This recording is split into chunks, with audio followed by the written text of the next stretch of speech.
हम बने तुम बने, हम बने तुम बने.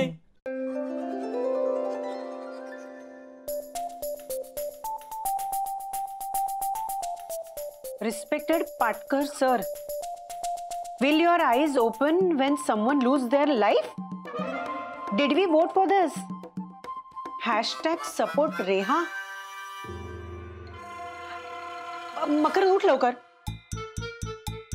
मकरंद उठ. उठ ना. हो काय झालं? सांगते नंतर. आधी बघ हे रेहानी काय करून ठेवलंय ते. काय केलं तुम्ही?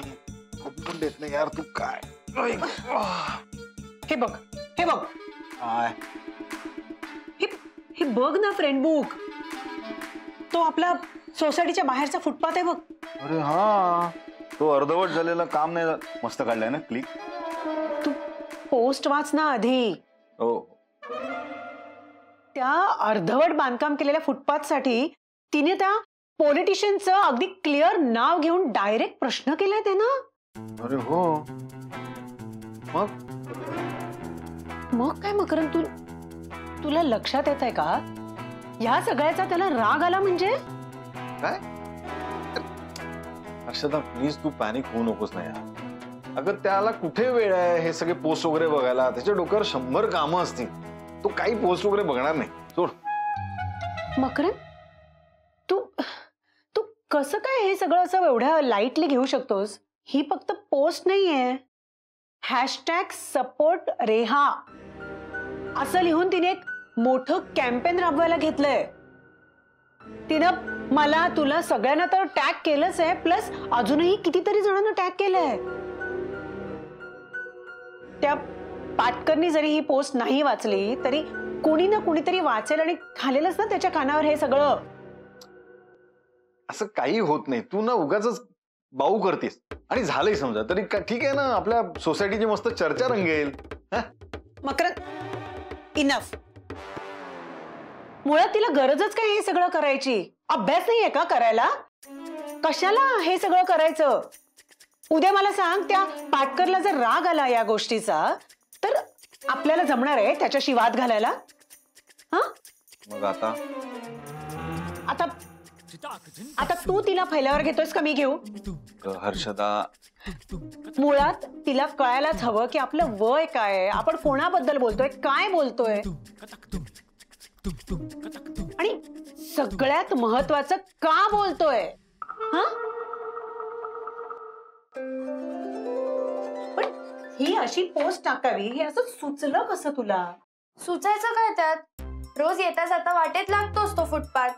वाटलं लिहिलं पोस्ट केलं. तुला एकटीलाच दिसतो का तो फुटपाथ.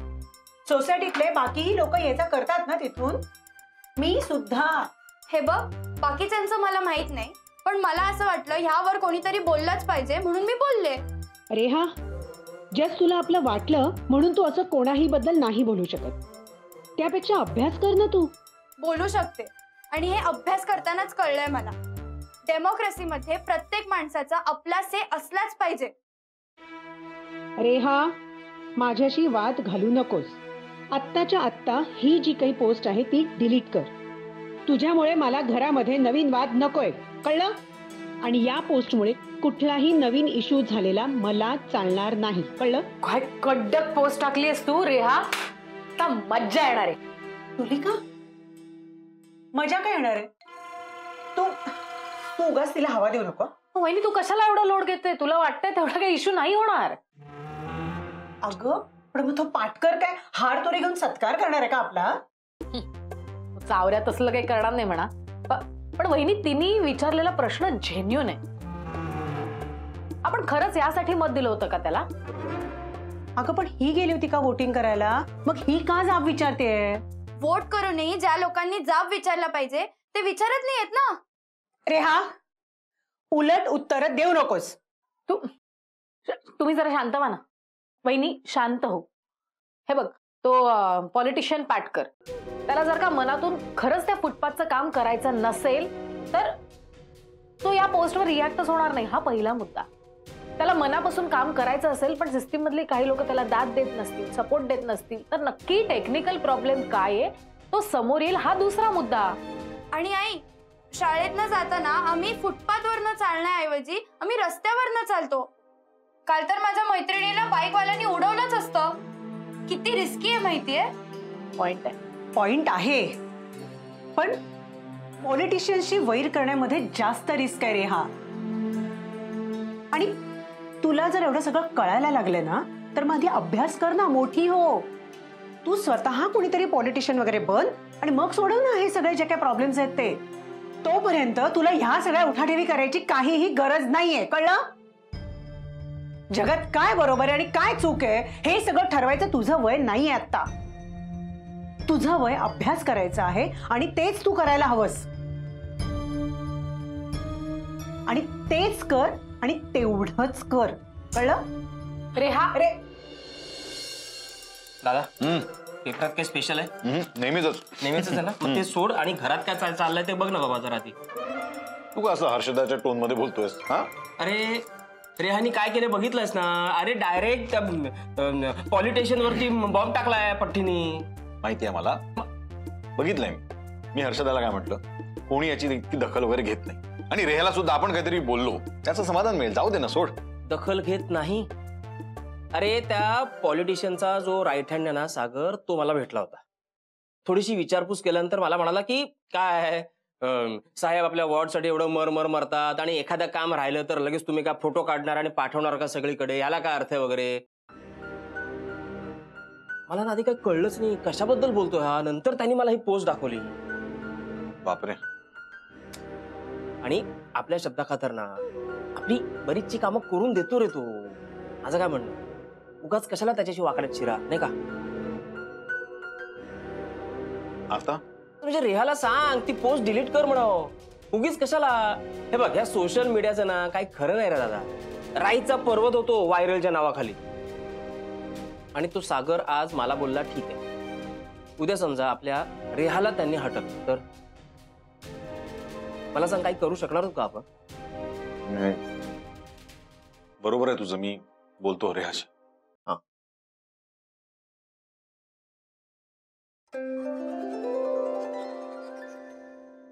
रेहा, आम्ही सगळे सांगतोय ना, कर, डिलीट कर ही पोस्ट. तर अजून मधाळ बोलशील का? म्हणजे ऐकेलच ती. अगं ती ऐकत नाहीये. तेच म्हणते मी, ही पोस्ट डिलीट करायची तर सोड, तिने अजून एक पोस्ट लिहिली आहे.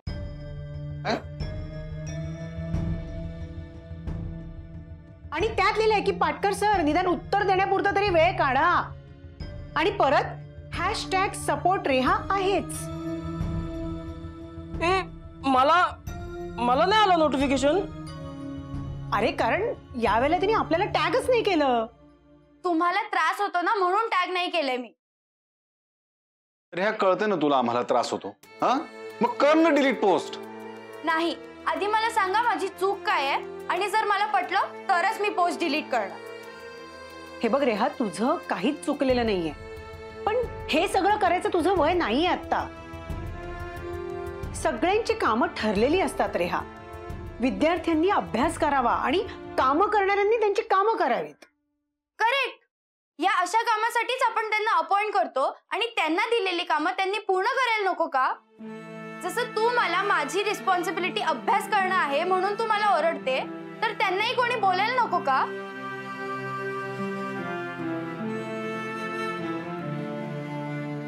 अगं पण हे सगळं कोणी सिरियसली घेतलं तर? अगं सिरियसली घ्यायला हवं म्हणून तर बोलते ना मी. रेहा ऐक ना.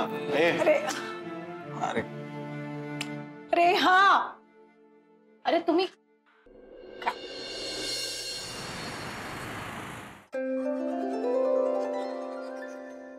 दादा हे बघितलं का? आपली रेहा सोशल मीडियावर फुल फॉर्मात आहे. अरे सचिन स्टाईलनी बॅटिंग करते फुल. मला रिचा पोस्ट अजून अग्रेसिव्ह होत चाललाय. अहो दादा पण सपोर्ट किती मिळतोय बघा ना लोकांचा. म्हणजे तिचं अगदीच काही चुकीचं नाहीये. अगं बरोबर आहे, पण पण काय, मला पटतंय तिचं पूर्ण. पटतंय आम्हालाही, पण त्याचे काय परिणाम होणार आहेत हेही आम्हाला दिसतंय. हा, नाही, पण आपण ना थांबवायलाच हवं रेहाला. दादा अरे या रेहानी खरंच वैताग आणलाय अगदी. हे बघ जरा, ही पोस्ट टाकणं थांबवतच नाही ही मुलगी. अगं पण लोकांचा सपोर्ट बघ किती आहे तिला. जे लोकांच्या मनात आहे ना तेच रेहा बोललीये ओपनली. त्याचंच टेन्शन आलंय ना मला. लोक काय कशालाही सपोर्ट करतात आणि कशालाही विरोधही करतात. आता आता हे सगळं प्रकरण ना खूप वाढणार आहे. मग त्या पॉलिटिशियननी जर ठरवलं ना की ह्या सगळ्याची चौकशी करायची, तर हे सगळं प्रकरण कुणी सुरू केलं याचा शोध घेतला जाणार आणि त्यात रेहाचं नाव पुढे येणार. मी सांगते तुम्हाला. अरे वहिनी, मला बिघडलं कुठे? अगं तुला कळत नाहीये का तुलिका? न्यूज वाचत नाहीस का तू? अगं हे बघ, हे बघ, कुठल्या एका नेत्याच्या विरोधात अपमानास्पद पोस्ट टाकली म्हणून त्याच्या समर्थकांनी बेदम मारहाण केले. ज्यांनी ही पोस्ट केलं ना त्या तरुणाला, तो जीवानीशी गेला तो. हर्षदा प्लीज. अरे प्लीज काय प्लीज? ह्या सोशल मीडियावरच्या कित्येक पोस्टमुळे कितीतरी लोकांना मारहाण, केसेस या सगळ्याला फेस करावं लागतंय. आपल्या रेहाला असं काही फेस करायला लागू नये याची काळजी नाही का वाटणार मला? हो वहिनी, तू म्हणतेस ते अगदी बरोबर आहे, पण अगं रेहाला कळतच नाही. रेहा ऐकायलाच तयार नाहीये. अरे कारण तिला बाहेरचं जग किती वाईट आहे याची कल्पना नाहीये. आपल्याला आहे ना. पण उद्या जर ह्या सगळ्या प्रकरणामुळे तिच्यावर एखादा वाईट प्रसंग आला तर आता जे हे सगळे सोशल मीडियावरती सपोर्ट करतात ना लोक, ते येणार आहेत का हे सगळं प्रकरण निस्तरायला? सांग मला. नाही येणार. वहिनी तू जरा शांत. आपण सगळे आहोत ना इथेच, मग कशाला काय होईल रेहाला? हे बघ, प्रकरणाचं गांभीर्य तिला समजेल अशा भाषेत आपण समजावून सांगू. हा, तू शांत. हर्षदा शांत हो. आपण समजूया रेहाला.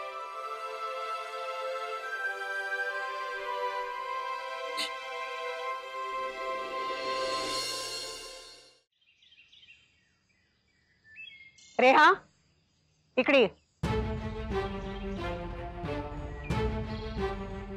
खूप झालं आता. हा, आता ह्या पुढे जे मी सांगते ना तेच करायचं, कळलं? आत्ताच्या आत्ता सगळ्या पोस्ट डिलीट करायच्या आणि हे जे काय कॅम्पेन नावाचं खूळ शिरलं ना तुझ्या डोक्यात ते थांबवायचं ताबडतोब. परत तोच विषय, मी पोस्ट डिलीट करणार नाही. रेहा स्टॉप इट.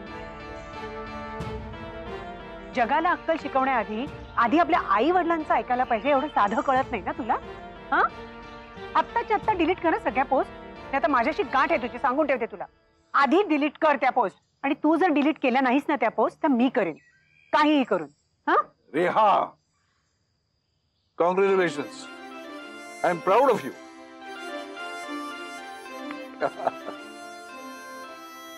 बर का मल्हार, मकरंद, तुमचं एक सोडा, पण माझं नाव माझी नात काढणार याच्याबद्दल माझी खात्री पटली. अरे देवा, आता काय नवीन करामत केली ताईसाहेबांनी? अरे बाहेरचे रस्ते पाहिले, फुटपाथ पाहिले, किती गैरसोय होते सगळ्यांची. नाही पण अधिकारी आणि नागरिक दोघंही दुर्लक्ष करतात समस्येकडे. रेहानी त्याचे फोटो काढून सोशल साईटवर टाकले आणि जाब विचारला.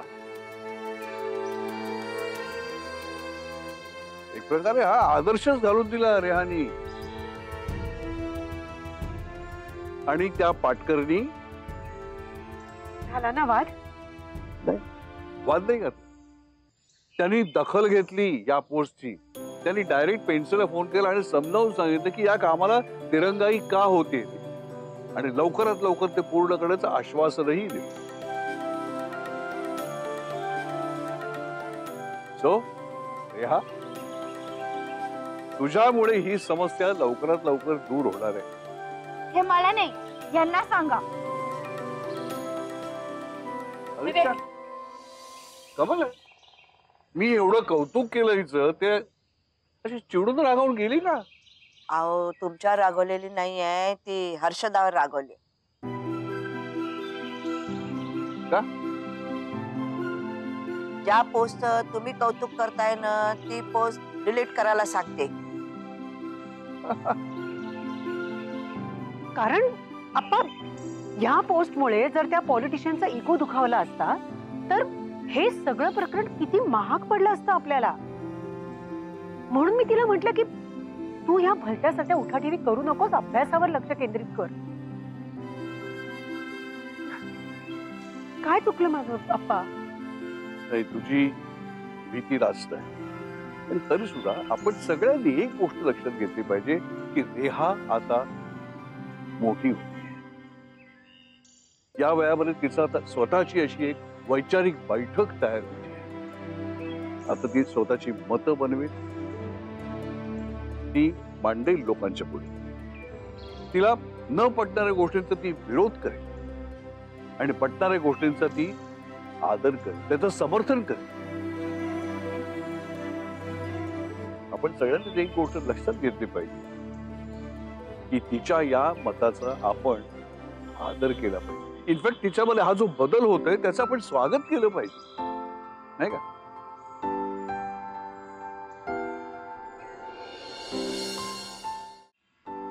पण म्हणजे आपण काही बोलायचंच नाही का अप्पा?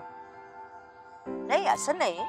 कुठल्या गोष्टीवर कसं व्यक्त व्हायचं, नाण्याच्या दोन्ही बाजू कशा समजून घ्यायच्या, त्या समजून घेतल्यानंतर आपली मतं योग्य शब्दात कशी मांडायची हे आपणच तिला सांगायला हवं. आणि सगळ्यात आधी म्हणजे आय सपोर्ट रेहा असं आपण अभिमानाने सांगायला हवं. आतापर्यंत कुटुंबाचा विचार करणारी रेहा हे विश्वची माझे घर या संकल्पनेच्या उंबरठ्यावर उभी राहिली आहे, तर आपल्याला सगळ्यांना तिचं कौतुक असायलाच हवं, नाही का?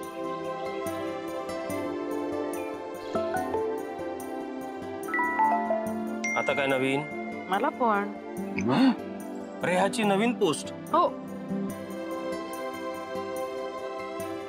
मुलांना खेळायला जर प्लेग्राऊंड नसतील तर काय चंद्रावर जाऊन खेळायचं? Stop encroachment, save ground. Hashtag I support Reha. I too support रेहा.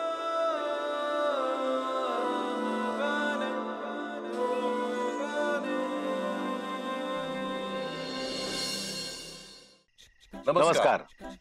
तुमच्या ईमेल्स मधून तुम्ही पाठवलेल्या कौतुकासाठी, प्रेमासाठी आणि केलेल्या सूचनांसाठी मनापासून आभार. आणि आजचा पहिला ईमेल, हा ईमेल पाठवला आहे आदित्य लक्रस यांनी. ते लिहितात, प्रिय बने कुटुंब, तुम्हाला ईमेल लिहिताना खरंच खूप भरून येत आहे. हे बघून खूप आनंद होतो की आजच्या युगातही अशा रीतीने योग्य भावना आणि हेतू लोकांपर्यंत पोहोचवता येतात, आणि ते सुद्धा टेलिव्हिजन सारख्या माध्यमातून. खरंच वाखाणण्याजोगं आहे हे सगळं.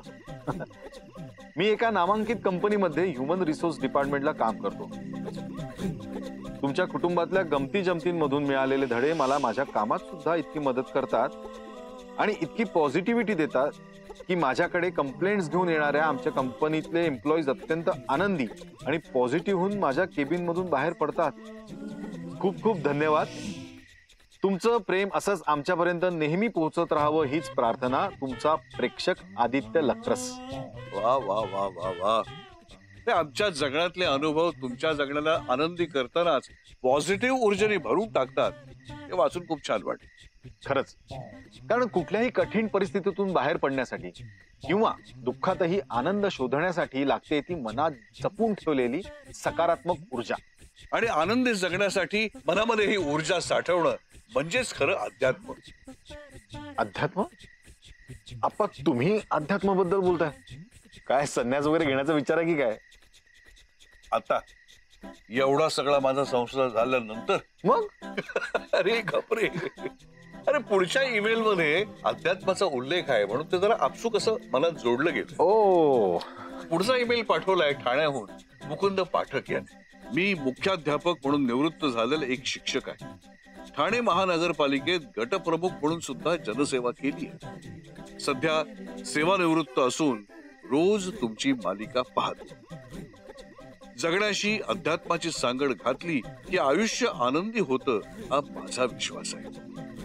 अध्यात्माची साधना वेगवेगळ्या प्रकारे केली जाते, पण नाती जपणं म्हणजे सुद्धा एक प्रकारचं अध्यात्मच आहे हे तुमच्या कुटुंबाला भेटल्यावर कळालं.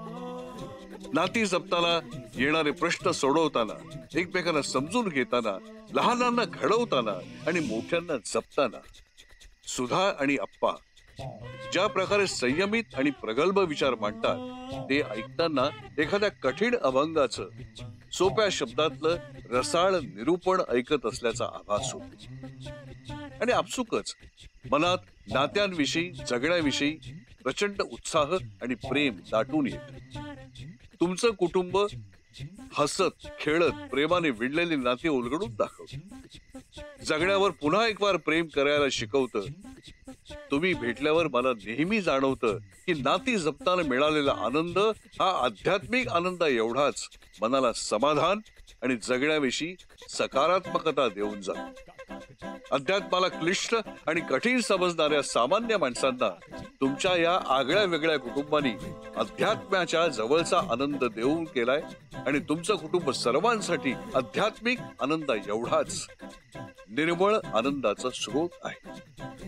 श्री दत्तगुरु तुम्हा सर्वांना नेहमी सुखी आणि असंच हसत खेळत जगण्याची प्रेरणा देत राहो हीच प्रार्थना. आपला मुकुंद पाटील.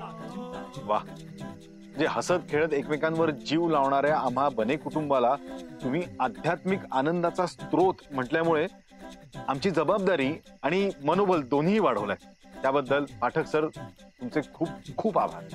तेव्हा आदित्य आणि पाठक सरांप्रमाणे आपणही आपले विचार आणि प्रतिक्रिया पाठवू शकता या खाली दिलेल्या ईमेल आयडी वर. आणि त्याचबरोबर पाठवू शकता लहानांच्या करामती आणि मोठ्यांचे धमाल किस्से अगदी बिनधास्तपणे. तेव्हा लिहायला लाजू नका आणि पाहायला विसरू नका एका गोड कुटुंबाची गोड लव्ह स्टोरी. हम बने तुम बने.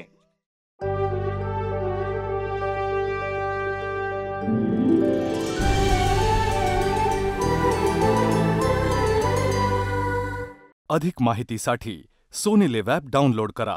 Sony LIV, we live to entertain.